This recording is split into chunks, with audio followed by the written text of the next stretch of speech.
Hi guys, and welcome to Dee's Media World. Today we'll be doing episode 28 in my Inuyasha review series. Miroku falls into a dangerous trap. As I said in the last episode, this is a Miroku-oriented episode. So if you're not a fan of Miroku, which I can't imagine you not being a fan of Miroku, then this episode might annoy you or something, because Miroku is sort of like the main character here. This was also similar in terms of the last episode, that it's sort of about the dynamics in the group. This one more specifically Miroku, and not so much about teamwork actually. This is more about, how do the characters sort of feel about him. Like, yeah, Sango and Kagome think that Miroku's a leche or whatever, or he's a pervert and he likes to flirt with women and stuff, and shaking their heads at him for that. But, at the end of the day, they still care about his life. Even Inuyasha cares, and he cares probably a little bit more, because he's like, well, he has this like whole speech that's not even necessary. But like when Miroku almost kills himself, I think this is, when Miroku almost kills himself at the end, and Inuyasha's like, you're not going to die around me. I mean, I'm not dealing with the guilt of your life. I mean, you can, he's like, no, he literally says something like, I don't care if you live or die, but you're not going to die around me or something. I'm like, well, that means you do care that if he dies. Because if you didn't care totally, you wouldn't care if he died around you or not. But yeah, and actually Inuyasha proves himself a little bit. He actually uses the wind scar, even though he doesn't realize it, which is going to come up probably in a couple more episodes. I don't remember the exact time, but I think it's the next time we see Shishomaru is when the wind scar comes up.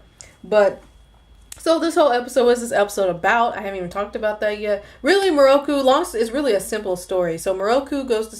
Sango and the villagers and stuff, they're exterminating this rat demon, and Miroku sees this beautiful woman in the crowd, and he follows her like the fool he is. He sees this beautiful woman cry. She's like, they go to like a field, actually, all alone where nobody's at, and she's like, some crap story about, I need a husband, or I need an heir, or something like that, like get me pregnant, basically. He's like, oh, okay. And she's like, well, then she turns into a mantis demon. And it's such a random animal to turn into, by the way, because that was a really good disguise as a female. Actually, since Miroku, speaking before I even go into what happens next, doesn't Miroku like sense these things? Like, he's a monk, wouldn't he have sensed that she's a demon? Or maybe he suspected all along. Because he's like, when she turns into a demon, he's kind of disappointed.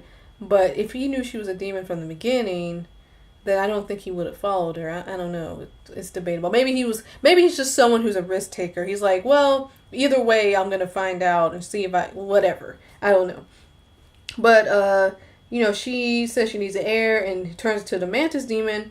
He fights her off, but she nicks his wind tunnel. I think he still sucks her up. But she nicks his wind tunnel. He kind of is worried. And the whole episode is about him worrying about it a little bit. And, well, no, more than a little bit.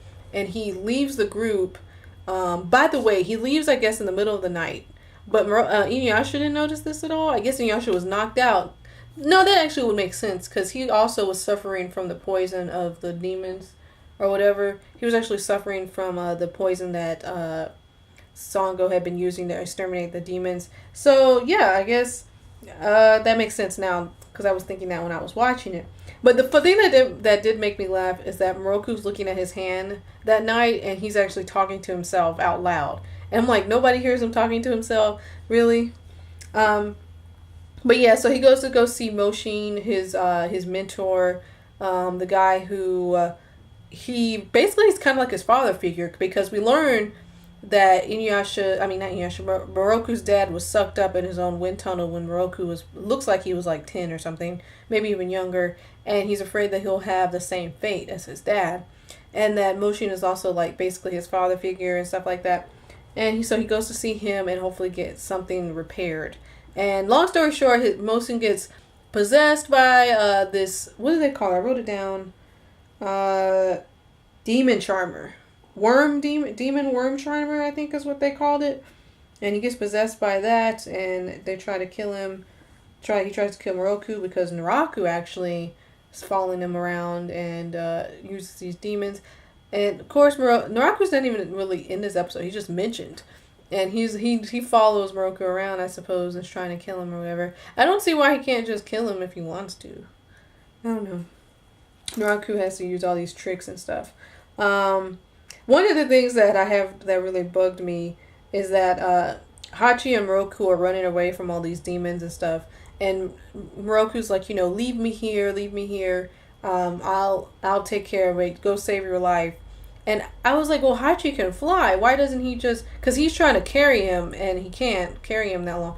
And then right after Miroku's like, get out of here, Hachi's like, okay, and then he flies away. I'm like, but you flew him here. You couldn't have flew him now? Like, what's stopping you from transforming into whatever he is when he flies? Transforming into that and flying. I was like, okay, whatever. I know that this is supposed to be Inuyasha saving Miroku, showing the relationship, but I was like, come on now. Okay. And then he even flies the group over to Inuyasha. He flies over to Inuyasha, and like, that makes no sense. He could have just flied Miroku out of there then. That could have worked. But Hachi's not the smartest vassal in the world, is he?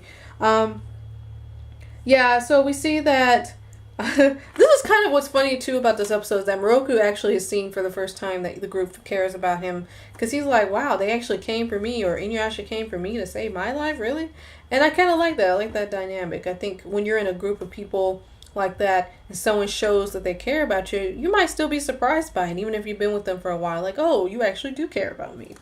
So I really don't have much more to say about this episode. It is a filler episode, but kind of like the last episode, there's a purpose. This episode is supposed to show, that Miroku is essential to their team, that they do care about him, and he cares about them too, but he didn't realize that they cared about him at all. And I like those messages. I think that happens a lot in real life. So, I mean, this episode has to end on a comedic note, because it is a Miroku episode, so of course, he grabs Sango's butt or something. He knows not to grab Kagome's, because Inuyasha will beat him up. But we do learn, though, the only serious thing about the ending is that his Rentono did spread a little bit, so he could be closer to death. And that that's a constant threat in Miroku's life anyway. Like, when am I going to die? Is this thing going to suck me up at any moment? So, any case, that's it for today, guys. I think I really said everything that has to be said. Byaoga's actually in this episode, by the way. He came back. He was in the last one, too. I don't know where he goes in between times, but, he comes back and stuff like that. So, it's good to see him. But anyway, I'll see you guys later. Bye.